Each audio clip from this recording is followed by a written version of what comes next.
Hello, good afternoon. You're watching Closing Trades on ET now, and it's trickling in a lot of results, and of course the result reaction also on Ultratech Cement. That's inching higher after it reported 16% volume growth. Of course, that has led the beat on the top line. It's trickled into the operating leverage. The operating leverage has trickled into the margins as well, which is showing a beat, and hence the profitability is also looking healthy. The capacity utilization stands at 75%. Seems that there has been a reduction in the energy cost on a year-on-year basis. And that's something which has been supporting the EBITDA performance. Going forward, they talk about how the demand revival is imminent. The pre-election spending is going to continue, and of course the government push on infrastructure development, which augurs well for the company and the sector. Ronald Sioni joins us on the show to talk to us about the earnings and how big a beat it is. Ronald, the numbers are in line with your expectations or a smidge better? Hi, good afternoon. So the numbers on the top line front are in line with the expectations. However, there is a marginal miss on the EBITDA per ton. We had expected around 986 rupees per ton, while the EBITDA per ton has come around 916 rupees per ton. So there was a marginal miss on the EBITDA per ton front because of higher than expected OPEX, especially power and fuel and other expenses. So although due to very high base of power and fuel costs, it was expected that this cost would remain lower YOY. The same has come, but it has been a bit higher than our expectation. So, but although 916 EBITDA per ton looks good in terms of performance. Two other important numbers, volume growth, because we were penciling in a 16% figure on a year-on-year basis, which actually is a downtick of 11% on a sequential basis, and the realizations as well, which we were anticipating to come in flat. Do you have those numbers on you? Yeah, so Ultratech had previously announced its volume numbers. It had already announced a 15.4% domestic growth or standalone growth. So volume numbers were already there. And on the realization front, there is a Q1Q improvement of about 1.7%. The same was as per expectation that 1 to 2%, sequential cement prices had increased during quarter 2 of FY24. The same got reflected in the results. So, the top line in terms of volumes and realizations remains in line. And what would be your view then, Ronald, on the stock price of Ultratech Cement and the rest of the companies as well? What's the read-through? What's your stock recommendations? Yeah, so we are positive on the cement sector as a whole because we expect, strong H2 in terms of demand environment. Also, the fuel cost in terms of power and fuel and at the start of October has been, a little bit on the declining trend. We have also seen, price in eastern and southern regions increasing during September and October months, respectively.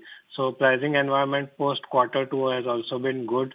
So overall, positive outlook in terms of demand environment, the cement prices, and lower operating cost per ton should also be there for H2.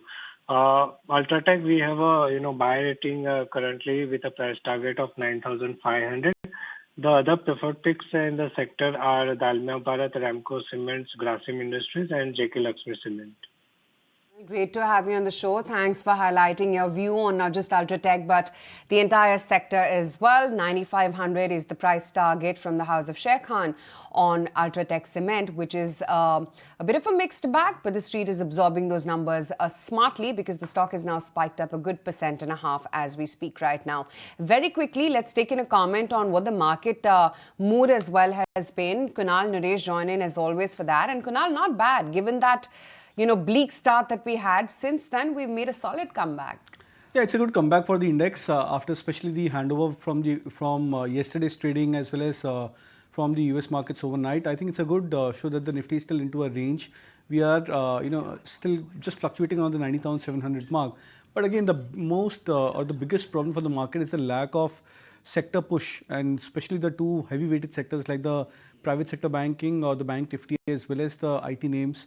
I think with the lack of participation for both of the sectors, we may just expect that the index range would, index would be range bound and the action would be more stock specific. Okay, let's now pull up the stock of PVR Inox, and we have with us Sanjeev Kumar Bijli, the Executive Director at PVR Inox, and Gaurav Sharma, Senior VP Corporate Finance and Head IR Finance as well, joining in on the show right now. Gentlemen, hi, great to have you today on ET Now, and many congratulations. Highest ever revenue that we've seen so far in the second quarter.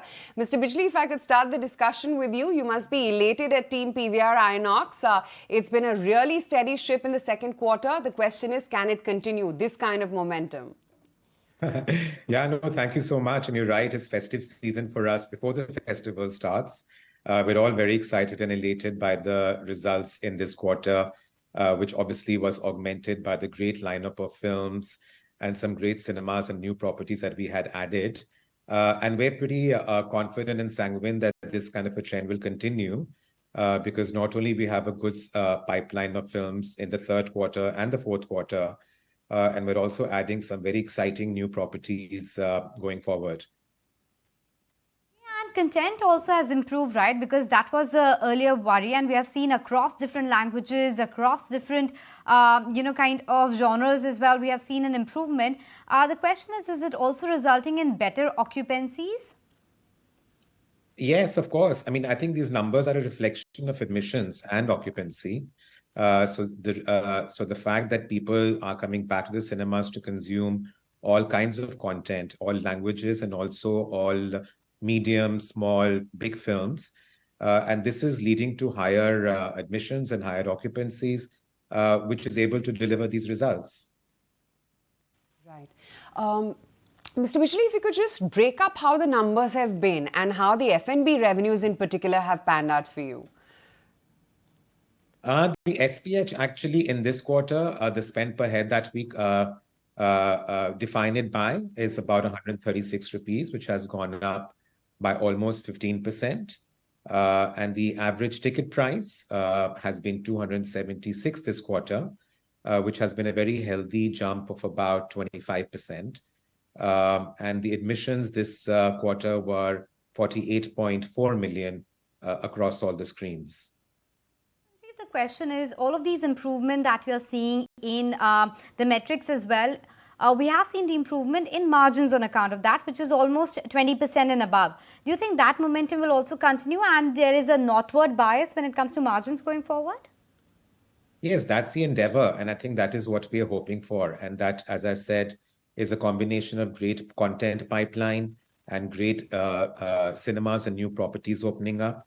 But at the same time, we're also doing a lot. Operating teams are doing a lot in terms of maximizing revenues, providing various promotions both for tickets and for F&B, and trying to get more people into the cinemas by doing a combination of all these promotions and marketing. So many more people actually come and watch films. Yes, they do, but it's all dependent on the kind of content that comes out. So give us some color on what's the release or movie pipeline looking like for the next quarter. Very exciting. I mean, today we opened Leo down south, which has opened to phenomenal admissions and numbers. We have Tiger 3 coming out in November. December is looking jam-packed, and I think it's going to be as good as August with Dunki, Salar. We have Animal, Merry Christmas, and Marvels. I'm glad the movie lineup is coming on the screen as well. And Aquaman. So there's a combination of Hindi, English, and regional films that are coming up in this quarter, and they all look amazing. They all look brilliant. I'm very intrigued to understand this new subscription plan that you had announced, that 699 rupees looked very attractive. How's been the response to it? Because I think it was only for the first 20,000 customers. Are you looking at expanding that perhaps? Well, we actually just launched that on Monday, so it's too soon to actually see the kind of result. But as I said, we, as a company which keeps sort of addressing the issues that are out there in the market amongst the consumers, and ticket price was one of them. And it's a pilot that we have launched in select cities and with just 20,000 coupons. So far, the response has been good. It's been reasonable. And depending upon the overall response, we will probably extend it to other cities and make it more, offer more vouchers going forward. So it's just in a pilot stage, but initial response has been very good, yes. I hope you're looking at an extension to Friday as well. From what I understand, it's only a Monday to Thursday kind of passport. Yeah. Yes, it is. It's actually for the weekdays because touchwood for us, weekends tend to be busy and, it is a very weekend skewed business. But I think weekdays also, if we are able to provide the same form of entertainment in the same cinemas with the same comfort at a lower price, I think we will have some takers for that in the market. You opened almost 40 screens in the quarter gone by. Is this the kind of run rate we should expect in the coming quarters as well? Absolutely. We're looking at opening a total of about 150 screens the whole year, financial year. So Q3 and Q4 put together, we're roughly looking at adding about 40 screens each in each quarter. Okay, on that note, gentlemen, we let you go. Really appreciate you making time and speaking with ET now. So yes, a lot of interesting content lined up. And I'm sure Aisha is definitely waiting for that Tiger movie, right? Which is the third one? Tiger 3. Tiger 3. Not very, it's very intuitive. So is Kunal. Tiger 3. You like Tiger movies? No. I just assumed you do. Why would you assume that is a question? I don't know. Looks like a Salman fan. Okay. If he's watched Baghi, I'm sure he watches Tiger also. If you watch Baghi, are you watching Ganpat this weekend? I watched Baghi, the first one.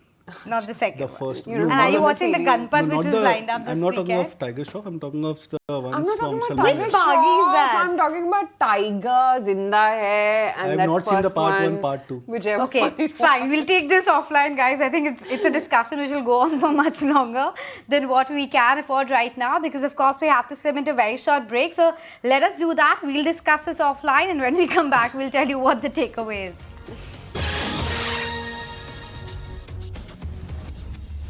Back with closing trades, right here in ET now. Can't take your eyes off from what a Bajaj Auto is up to today. 6.25% is the dash that you're seeing on that stock. While, of course, the Nifty is recovered and covered most of its lost ground. LTIM as well is getting a big thumbs up from the street, considering this was the only outlier, perhaps within the IT pack so far at least.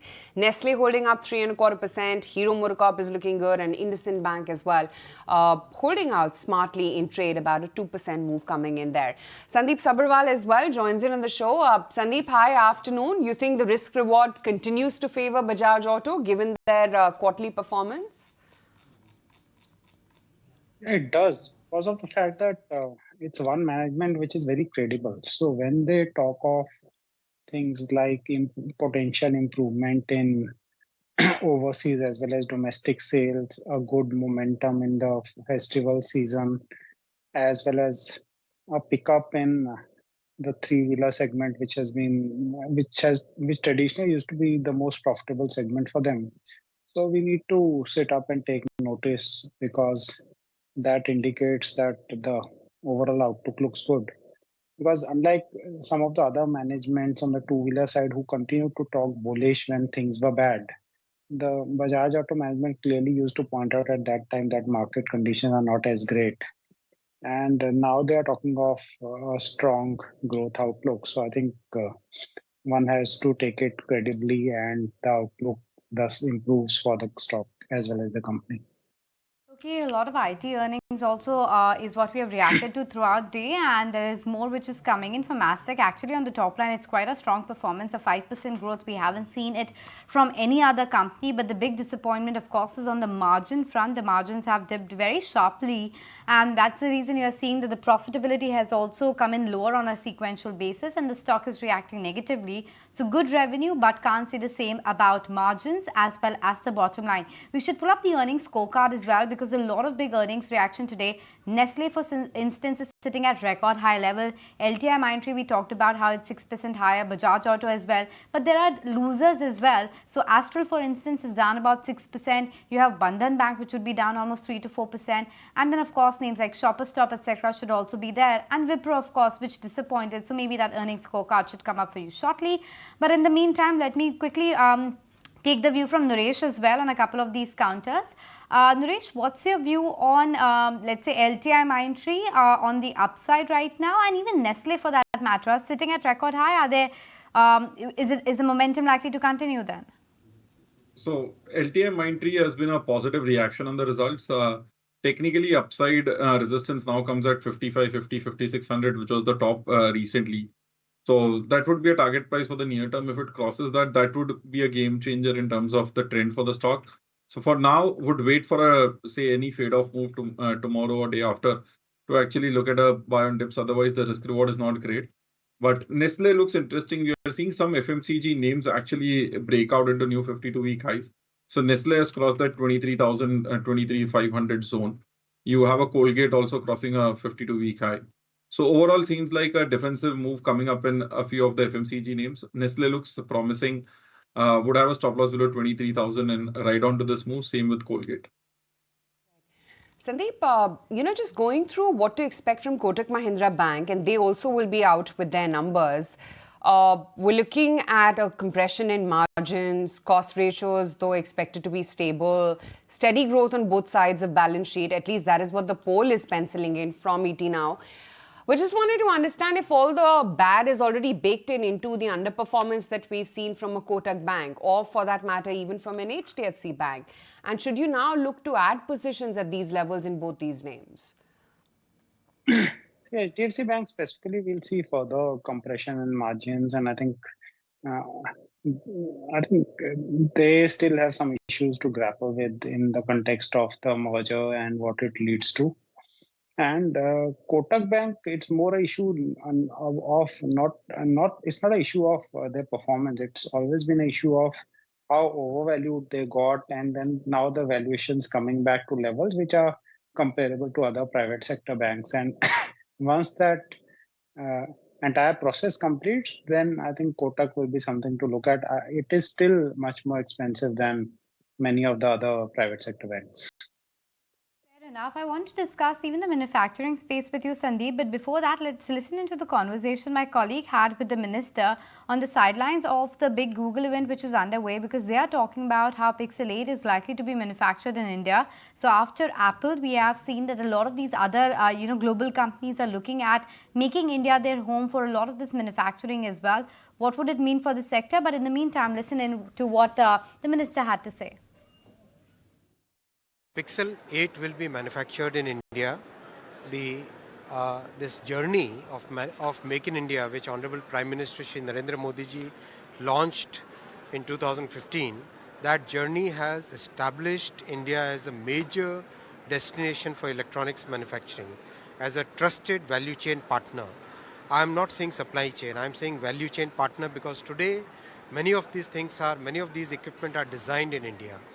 As Google people were telling, the most important component in this is the Tensor chip. And Tensor chip is designed in India. So this is a very big achievement for the country, achievement of our Prime Minister's vision that Google Pixel 8 will be manufactured in India. And I hear from Google that they are very enthusiastic about it and they would like to expand this footprint even further. They would like to expand this footprint even further. So you were talking about the Tensor chip, and I think just today Mr. Sanjay actually also mentioned that built in India, built for the world, AI will also be developed, but staying with the manufacturing ecosystem. So I want to understand, what does this really mean for, because they mentioned about partners, the domestic partners, the domestic manufacturing. I'm very happy to share with you that many of our which started small, they have really grown up today. And many of their processes have become world-class. I won't take the name, but one of the companies will be very soon starting a factory near Delhi, where in single factory, 20,000 people will be working. So that's the scale at which the companies are growing.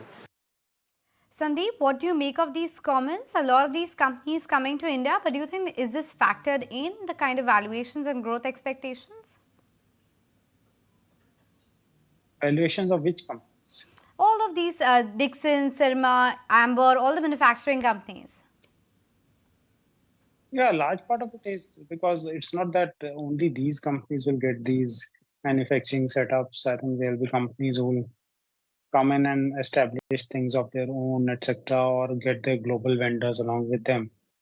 And many of these companies are just surviving on these PLI incentives. And actually doing very low value added work and trading at 70-80 times price earning ratio, which I don't think is sustainable long term. Okay, so that's the take coming in on the valuations of some of these companies. In fact, Sandeep, on that note, we let you go. Appreciate you making time. Let's take some closing strategies from our technical experts as well. Kunal, you go first. I'll go with ACC stock, which I've been discussing over the last couple of days as a buy. The stock, in fact, many of the cement stocks are actually looking very attractive at current levels. ACC bouncing off from its 50-day moving average looks as an attractive short-term trade for a target of 5% on the upside. Nooresh, what's your closing idea?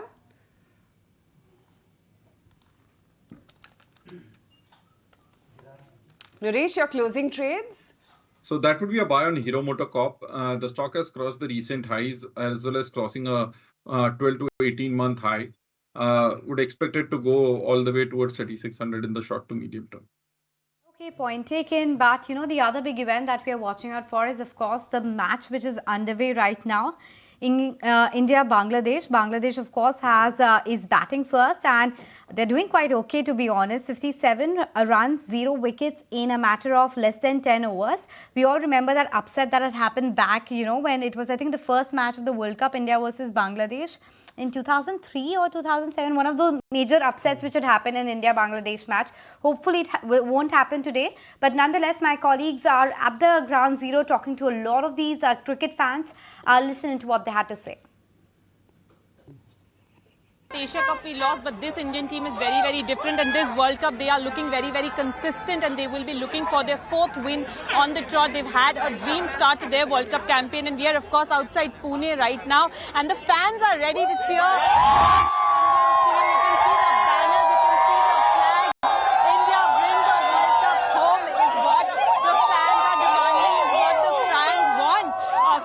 The Indian team. I am of course going to be speaking to them.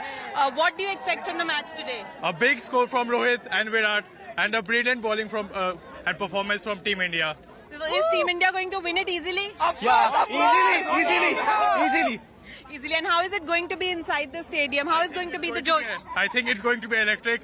The josh is very high, so I think it's going to be brilliant. And how is the cheering going to happen inside the stadium? You're going to be cheering for Rohit, for Virat Kohli and all the bowlers as well, am I right? Yeah. We are going to cheer for everyone. Yeah, all of Team India.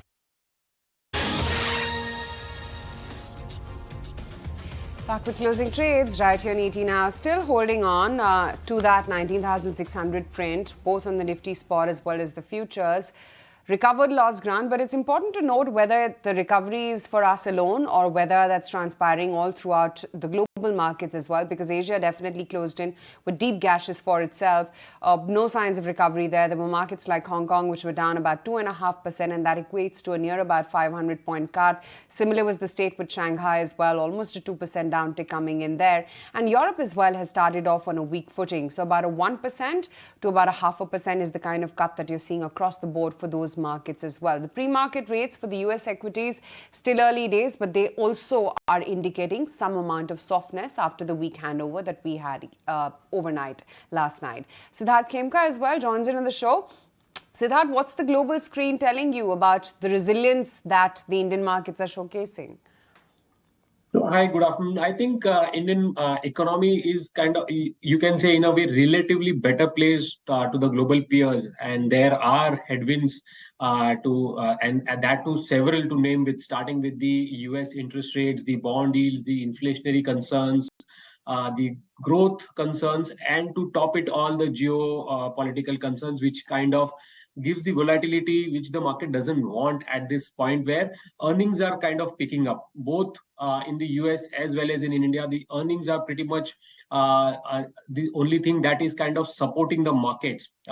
India, there are other positive factors in the sense that inflation is under control, economic growth is pretty strong. IMF has recently upgraded India's GDP growth forecast. That is definitely a positive, at least for the FIs. Domestic investors keep flooding in. We have the highest ever SIPs. The demat account numbers have also swollen to the highest. So from a domestic perspective, things are pretty strong. But from a global perspective too, India looks like relatively better placed, and valuations are not stretched so far. So we are still at that 18, 19 times on a 1 year forward. PE. If you look at Q1, Nifty earnings grew at 32%. Q2, we are expecting about 20-21% earnings growth. So for the full year, even if we are at 18-20% earnings growth, we are pretty much comfortable in terms of the valuations. So that is something that has led to the consistent FI inflows in the previous 5 months. Last month we saw an outflow, and currently also we are witnessing some outflow, and that is mainly because of the increasing headwinds globally, the risk of one more rate hike and the higher for longer, which could keep interest rates higher in US, and that is what the hardening bond yield in the US is kind of indicating. So pretty much I think Indian markets should be resilient. Don't see much downside. The upside would depend on the earnings delivery, and that would lead to a stock specific action. Almost staring at 5% mark on the US 10-year yield, telling you the kind of risk off that we are seeing in the global equity markets. But shifting focus and going across to Vinny to get a sense as to what the chatter is like in the dealing rooms today. Hi, Vinny. Hi, good afternoon. And obviously in terms of chatter, obviously the big news flow that came in is that Google will be tying up with Pixel 8 in India. Make in India project is what they're going to be focusing on. And that obviously means there are companies in India which would benefit. Now, what we are understanding from sources is that Dixon Tech's name is almost final in this, in terms of they will also be producing the Pixel 8 phone. And apart from this, there are other names like Lava, Bharat Fi are also in the race for this as well. But obviously we're going to be watching out for who the final order goes to. Now, news sources, furthermore, sources say that the company has received a big order from Google, that is Dixon Tech has received big order from Google. That's the word that is coming in from sources. We're going to be waiting out for more details on this, and obviously the new phone will come in 2024, so the production will be starting soon as well. And let's not forget, when you look at Dixon Tech in terms of the revenue from mobiles, already comes in at around 43% in FY23. Revenue was from mobile phones. They manufacture phones for Xiaomi, Samsung as well as Motorola as well, so they're already there in this. So maybe this is something that is in the works for the company as well. Okay, Vinny, we'll leave it at that. In the meantime, a new CFO appointment at Biocon Biologics. Biocon Syngene both were under pressure after Syngene's weak performance. But that was not quite the case with the rest of the pharma pack. Nooresh, let's just revisit whether you think there is going to be any strength follow through in pharma names. So seeing a shift in terms of pharma names.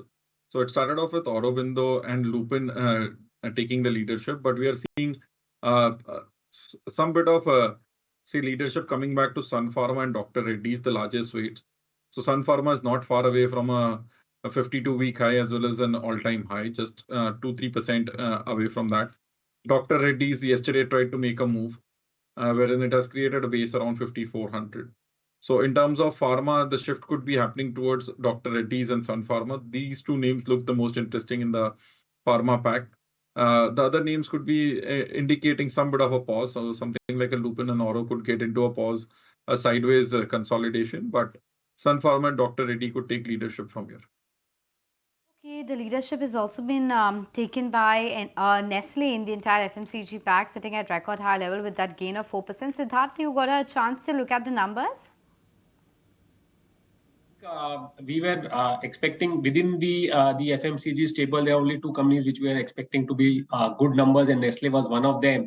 So the overall sales grew 9.5%, a tad lower than expectations. But if you look at growth-wise, in domestic sales was up of 10%, and there was a prudent pricing supported by mix and volumes. Exports is where there was some concern. It was down about 9.5%. EBITDA grew sharply. The margins improvement, gross margins expanded 380 basis points. So the raw material benefit that we started seeing in the Q1 continued in Q2, and that kind of led to the sharp growth in the EBITDA as well as net profit, which grew 20%. So I think overall, the company has achieved a milestone of crossing the 5,000 crore of revenue in a quarter, and that is the first for the company. They've also announced the share split, which will go positively for at least for the retail and HNI clients. So I think overall, within the FMCG space, Nestle has come out with decent numbers. The only concern that continues to remain is the very high valuation that it continues to command. And we have been having a neutral rating. However, the stock has been outperforming. I just want to revisit some of the strong IT plays. So LTI, Mindtree, while the Q2 numbers were in line, their EBIT margin saw a bit of a dip, at least on a sequential basis. But the street is taking, heart from those numbers, holding up almost 6% as we speak right now. Coforge, wherein the dollar revenue was above what the street was penciling in, persistent as well. The deal wins have come in at a record high, that of about $479 odd million. So these are a couple of numbers which the street definitely is rewarding. That's not quite the case with Wipro though, huge disappointment. And you are seeing that stock fall over 3% or nearly 3% at least in the spot market. So that there seems to be now a clear distinction between what the large cap IT names are doing and what the smaller ones and more niche plays are doing in terms of their performance. Just wanted to understand where you stand when it comes to the IT sector. Yeah, so I think that has been the case for quite some time, while the mid caps or the, you can say, tier 2, tier 3 players have been outperforming on the growth. The growth for them has also kind of cooled down. There has been clearly, you can say, the growth impact, especially in the tier 1 players. And what is even concerning is the outlook, or you can say the cut in the guidance by the tier 1 players, which is kind of likely to put pressure in the near term, at least 1 or 2 more quarters. H2, we don't expect, the management doesn't expect any recovery. And now the recovery is pushed to FY25. So till the time, while valuations have come off from the peaks, we don't expect the outperformance. Nonetheless, as we are saying, the tier 2 players, the growth has been pretty strong. For us, the growth expectations for the quarter for tier 2 was about 3 to 6% on a Q-on-Q basis, and for the tier 1 was about -1 to +3%. So that kind of differential growth in terms of the sequential USD revenue growth. And that is what is playing out. So there will be in the near term outperformance from the tier 2 players. These are niche specific players. Some of them are not just the financial services, the IT services companies, but they do provide specifics like the ERD services or the product development, where the demand is not slowing down or demand continues. For the tier 1, although on the positive side is that the order book has been pretty strong and they have been gaining orders in this quarter as well, which gives good growth visibility over the long term. So on the long term, we would continue to prefer a tier 1 player, given that A, valuations are comfortable, B, long-term growth visibility is there. But at the same time, the near-term underperformance could continue, and which is where one can prefer looking at the tier 2 players. Let's hear out what the managements of Wipro, LTI, Mindtree, Coforge had to, outline after their numbers came by. No major change with the previous quarter. We continue to be in this market with, a certain level of uncertainty that is slowing down, not so much the demand in total, but just the discretionary spend. And we are seeing it across industries. We've seen this pattern for 2-3 quarters now, and while we do a strong performance in terms of bookings in TCV, we've won a lot of new deals. We have won two $500 million deal, and yet the volume of discretionary spend continue. There will be larger than average furloughs, and which is going to be extended beyond BFSI. So keeping all these things in mind, we also have closed opportunities in Q1 and Q2. And all the deals that we have closed, I think they are going to ramp up very nicely in the next 2 quarters. That gives us the confidence that, and there is a significant deal activity right now as we speak, as far as Q3 is concerned. And we expect many of them to close in Q3 as well. So given all this things, the strong pipeline, the deal momentum and the activity and the deal closures that we had in the last 2 quarters, which are ramping up nicely, we have the confidence to say that H2 will be better than H1. Well, we are absolutely confident. The guidance that we gave was at the beginning of the year, in a year where there's been significant macroeconomic volatility. At the beginning of the year, we gave a very assertive, a very aggressive guidance of 13 to 16% CC growth. At the midpoint of the year, as you noted, we are growing 16.2% in CC terms. I said this earlier in the investor call as well. The guidance that we gave at the beginning of the year is a guidance that we intend to deliver upon. and we believe that we will.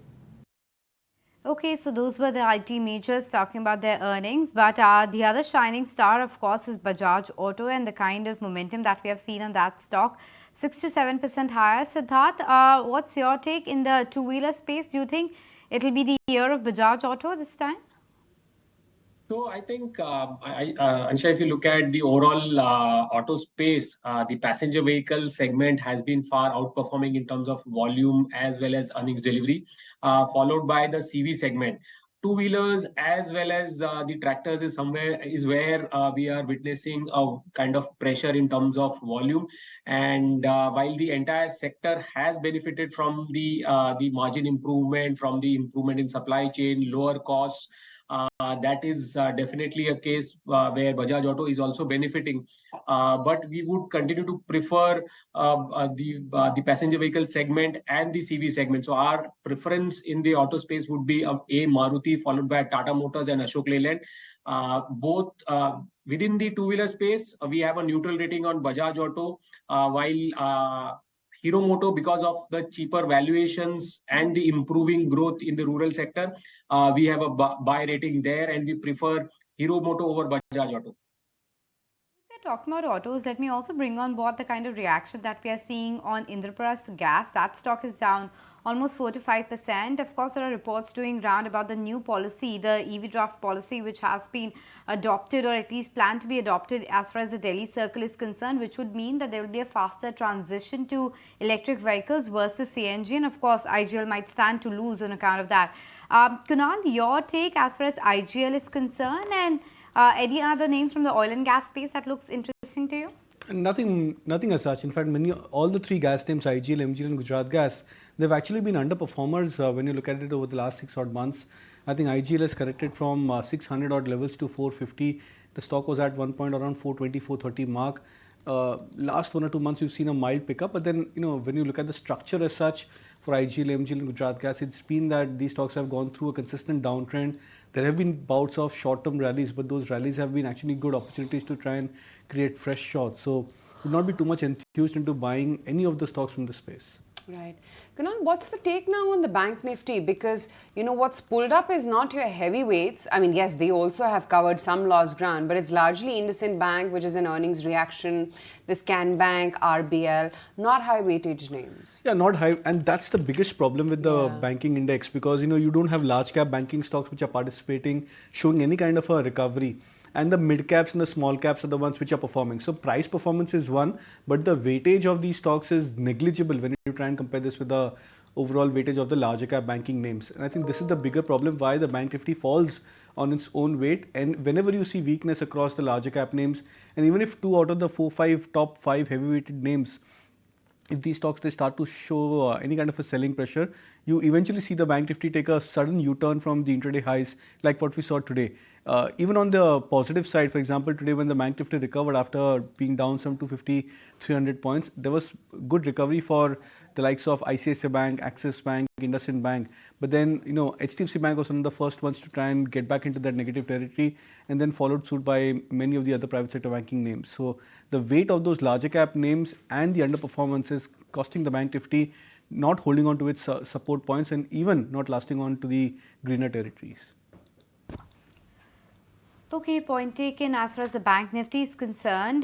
Separately, what else is buzzing in the market? Actually, not much. Metal stocks are, of course, down in the trading session. My colleague Sesha was pointing out how, of course, the outlook for steel and the world steel demand has actually got trimmed. So that is also having a negative impact. And, of course, there was the results from Alcoa as well, which is having a bearing on the entire metals pack. But JSW Steel, from that vertical, will be reporting its numbers. What are the street expectations? Let's go across to Asesha to find out that. Well, yes, we are expecting steady set of numbers from JSW Steel this time. Realizations are expected to decline on a quarter-on-quarter basis because of lower steel prices, but spreads are expected expected to rise on account of lower raw material costs, which will be partially offset by lower realizations. As far as numbers are concerned, consolidated revenues could come in at about 42,100 crores flat on a quarter-on-quarter basis, while margins are expected to increase marginally to 17% versus 16.7% that the company had reported in the previous quarter. As I mentioned, realizations are expected to rise, and this is on account of higher steel prices in the quarter gone by. Steel prices on an average rose anywhere between 2 to 5% on a quarter-on-quarter basis. Meanwhile, raw material prices have declined. Coking coal prices fell by about $50 per ton on a sequential basis, while iron ore prices fell by about 400 rupees per ton, and hence EBITDA per ton is expected to increase by about 15% on a quarter-on-quarter basis. As far as key monitorables are concerned, management commentary on full year FY24 production and sales and raw material pricing outlook will be keenly awaited. Right, okay, that's the take coming in. And what do you expect from JSW Steel? In the meantime, just looking at some of the other buzzers, while Bandhan Bank, of course, has reacted to its numbers. Similar is the case with the Wipro. We just flagged off IGL as well, which is currently lower by about 4.5%. But Siddharth, a lot of earnings still to go. Just wondering where you expect positive and negative surprises to come in. Yeah, so I said that 2-3 pockets where we believe the earnings could be much better this time, starting with banks and financials. And within banks, the higher delta could be seen again from the PSU banks, where the earnings growth could be much higher. Despite the NIMS compression we have seen in some of the banks that have reported, which is what is expected. But the core business growth in terms of deposits, in terms of loan book growth, that is helping the banks to report a strong quarter. Within that, as I said, PSUs will report much stronger numbers, the likes of SBI, Bank of Baroda, Can Bank. And if you look aside from the banking sector, auto is another space where we have started seeing a very strong, we are expected to see very strong results. On an aggregate, we are expecting in upwards of 80% PAT growth for the auto universe under our coverage, which would be led by Tata Motors, where improvement in volumes, improvement in margins will lead the growth. We have already started seeing the results. For example, Bajaj Auto showing the sharp improvement in margins, and that is something that the other auto companies would follow and report strong numbers. Okay, that's the take coming in on where to expect the positive and negative surprises from within the earnings which are yet to come in. But in the meantime, of course, Bajaj Auto, and along with that, look at the move coming in on Hero MotoCorp as well. I guess the anticipation is after Bajaj Auto's numbers, could Hero do the same? Or for that matter, what would Eicher Motors as well do? I don't know what that stock is up to. We should just bring up Eicher as well in trade. It's definitely, covered lost ground, and that's actually holding up in trade.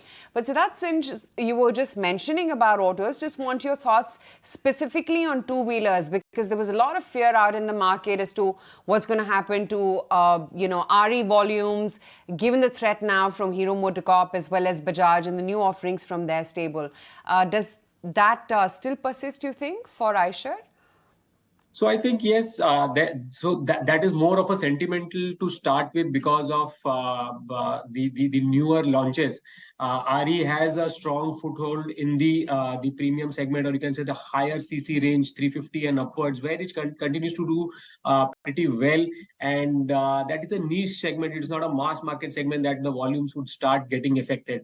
So I think the concerns are notwithstanding and should not impact too much into the Eicher volumes. We have already seen some of the higher CC segments launched by the other players, including Honda, as well as KTMs, but on its own, Eicher has been doing pretty well. So again, as I said, we don't expect much of an impact on that. But even on its own, the growth has kind of slowed down. And the biggest risk that we see for the two-wheeler space is the sharp penetration of EVs. And that is kind of eating up the growth for even the mass market players as well as for the niche operators, where the EVs are kind of taking a stronghold and the penetration is witnessing at a much faster pace. So because of the slower growth, overall, we have a neutral rating on Eicher and not too much of concern from some of the newer launches. So that's the take coming in on Eicher Motors specifically. But let's take some BTSC ideas as well from our technical experts. Nooresh, you go first. So first would be a buy on Hero MotoCorp. The stock has shown good momentum today. Stop loss at 32.20, target price of 33.50. Second is a buy on Colgate, a new 52-week high here. Stop loss at 2080, target price of 21.50. What about you? Yeah, there'll be two buy calls. The first one is on Atul Auto. The stock looks attractive, bullish parent formation, targets of 700, stop loss 600. And AB Capital is also one of the stocks which have been bullish on, targets of 200, stop loss to be kept at 177 for AB Capital. Okay, AB Capital, but there's also ABFRL, which is seeing quite a bit of perk up, about a 3.5% move coming in here. Nooresh, read the charts for us because this has been seeing some, sporadic uptakes. So the stock has made a 6 to 8 month high now today, above that 237 mark. The problem is the stock has a tendency to disappoint, wherein the last two times the quarterly numbers in the last two quarters led to a correction. So for now, I would expect, say, on the upside, 250, 255 is a target for the near term. But post numbers is where there could be a trend clarity, because we've seen those previous times also the stock had come to 225 as a recovery. We saw correction in May. Same way it made a slow and steady recovery in August. We again saw a correction there. So I would wait out for the numbers out here, and post that if it continues to hold above this 235 mark, it would be a buy. Okay, that's the call coming in on ABFRL and the charts coming in there. In the meantime, let's just address some of the other movers in trade and what really has actually led to the recovery today. While, of course, it's really been an auto and results specific day at that. So Bajaj Auto, 6.5% move coming in there, LTIM, Nestle. But along with that, we've seen a good earnings reaction come in from Ultratech Cement as well. By the way, that stock has perked up a good 3% as we speak right now. So, and of course, the move has really come in post those earnings coming in by. Besides that, of course, there's IndusInd Bank as well, which has also been strong today. Ambuja as well has held out quite okay. But it's not just ABFRL, but today Trent as well has seen a decent of a move, about a 1% move coming in there. But Nooresh, just the other day we were addressing the strength in the cement pack as well, right? And today again you're seeing good numbers coming from Ultratech, a breakout on that stock, and that's rubbing off on Aramco, etc. too. So out here, ACC and Ambuja look interesting because they've not rallied over the last many months and been getting into a tighter and tighter range. So ACC has been in the range of 100 points for the last almost 2 months. So that is a stock which could make an upside move. Same as the case with Ambuja Cements. Other names like Shri Cement, Ramco Cements, they've all hit 1-year highs. So the trend is positive, but a buy on dips. But overall, would look at ACC as a trade in this pack.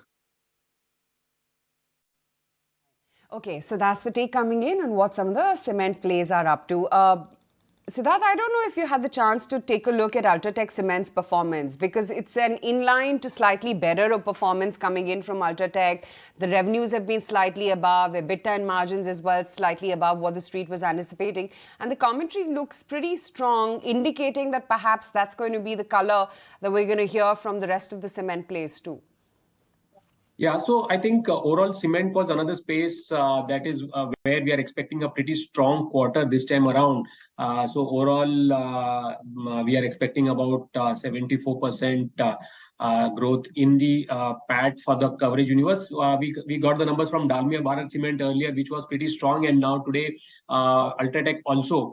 So EBITDA per ton came in at about 956 rupees per ton, much better than our expectation of about 905 rupees per ton, and that is where I see that the trend emerging in terms of margins improvement.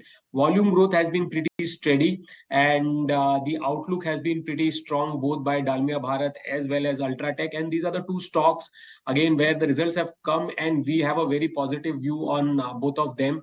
As I said, the cement demand is likely to remain healthy. For Q2, we are anticipating about 14% volume growth. Capacity utilizations have also seen improvement across the board. Ultratech is at 75%, but we are expecting the industry to move somewhere about 78 to 79% capacity utilization. That would also help in improving the efficiencies as well as cost. And as I said, that is leading to an operating margin improvement. Where both ACC, Ambuja, they are also expected to report strong growth, also helped by the low base of last year. Siddharth, just sorry to interject. It's just that the market is closing last 40 seconds and we're closing not in a very fashionable way because it's 19,600 by the end of the trading session. We did move into the green, but for the close, we are down almost 65 points. Quite a bit of slide on the Bank Nifty after that 450 point cut yesterday. We are down another 150 points, but individual names is what really deserves attention. Bajaj Auto up 6%. LTI another result reaction with 6% gain. Nestle at record high levels. IndusInd continue to chug along. On the losing side, of course, you had Wipro, a bleak Q3 guidance and the stock down in the trading session.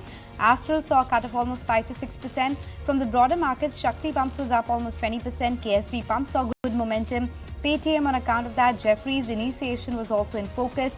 Losing side, you also had names like Bandhan Bank as well as Shoppers Stop, which were in focus on account of the weak earnings that we had seen. From the broader markets, NBCC also deserves mention, 12% gain, and then Minda Corp suddenly surged 7% by the end of the trading session. So it was a lot stock specific today because sectorally, metals was down while autos were up only because of that performance coming in from Bajaj Auto. But that's how we have wrapped up the trading session, 19,600 on the Nifty.